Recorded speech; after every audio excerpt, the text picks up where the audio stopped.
بسم اللہ الرحمن الرحیم۔ السلام علیکم ورحمۃ اللہ وبرکاتہ۔ ناظرین کرام،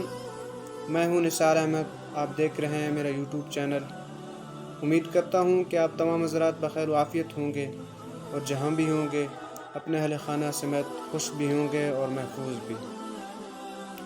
ناظرین کرام، آج کی ویڈیو میں ہم بات کریں گے قرآن مجید کے چند مفید معلومات کے بارے میں، کہ قرآن مجید کے متعلق چند مفید معلومات ہیں کہ جو مجھے لگتا ہے کہ آپ حضرات کو بھی معلوم ہونے چاہیے اور ہر ایک کو معلوم ہونے چاہیے۔ تو آج کی ویڈیو میں ہماری بات ہوگی انشاءاللہ اسی بات پر۔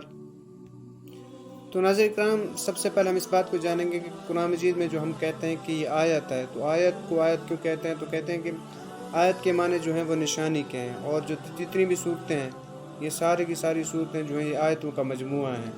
اور ایک روایت کے مطابق تو قرآن مجید کے جو آیات ہیں وہ ان کی تعداد جو ہے وہ 6128 ہے۔ اسی طرح صورتیں، تو صورت کے لفظی معنی فصیل اور شہر کے ہیں، اور قرآن مجید کے کل جو ہیں وہ 114 صورتیں ہیں، اور ان صورتوں کی ترتیب توفیقی ہے کہ جن کو آپ صلی اللہ علیہ وسلم نے خود مرتب کیا ہے۔ اسی طرح جو ہے نقطے اور اعراب کہ حضرت عثمان رضی اللہ تعالیٰ نے جو مصاحف مرتب کیے اور جمع کیے ان میں نقطے اور اعراب نہیں تھے، کیونکہ ابتداً عربی لوگ تھے تو قرآن مجید کی زبان کو سمجھتے تھے، اسی وجہ سے ان میں نقطوں کی ضرورت نہیں تھی۔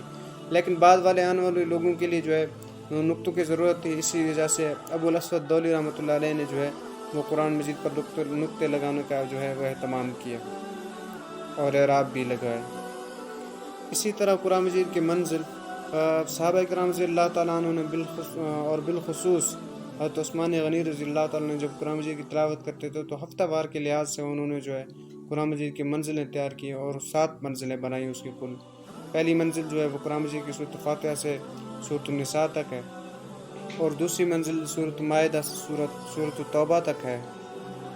اور تیسری منزل سورۃ یونس سے سورۃ النحل تک ہے،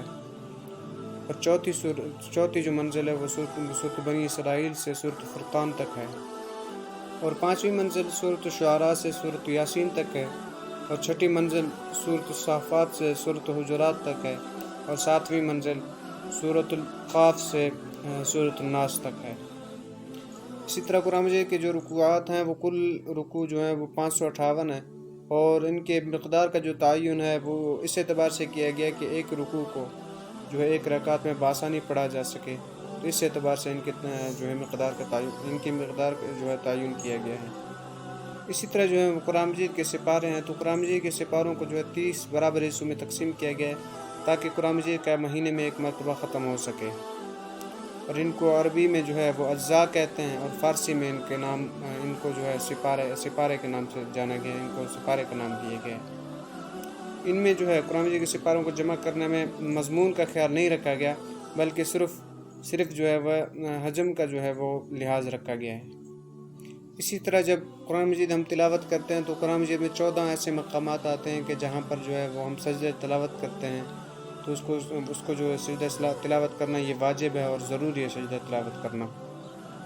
اسی طرح جو ہے وہ علوم القرآن ہے، اور علوم القرآن ان علوم کو کہتے ہیں کہ جن کو جو ہے قرآن مجید کو سمجھنا جن پر موقوف ہے، یعنی قرآن مجید کو سمجھنے کے لیے ضروری ہے کہ ان علوم کو جانا جائے۔ تو ان میں سے چند باتیں جو ہیں وہ یہ ہیں جو آج ہم آپ کو اس ویڈیو میں بھی بتائیں گے۔ تو چند ایسے علوم بھی ہیں کہ قرآن مجید کو سمجھنے کے لیے ان علوم کا جاننا بھی ضروری ہے۔ ان میں سے ایک تو یہ ہے کہ وحی کا بھی علم ہو اور نزول وحی کا بھی علم ہو، اور عربی زبان کو بھی جانتا ہو، عربی زبان کے بارے میں بھی اس کو علم ہو۔ اسی طرح قرآن مجید کے نازل ہونے سے پہلے جو لوگوں کے اعمال اور عقائد تھے ان کو جاننا بھی ضروری ہے۔ اسی طرح جو ہے وہ قرآن مجید کے جمع و تدوین کی جو تاریخ ہے وہ بھی معلوم ہونا ضروری ہے۔ اسی طرح اس کو یہ بھی علم ہو کہ یہ سورت مدنی ہے اور یہ سورت مدنی ہے، یعنی صورتوں کے مکی اور مدنی ہونے کے بارے میں اس کو علم ہونا ضروری ہے۔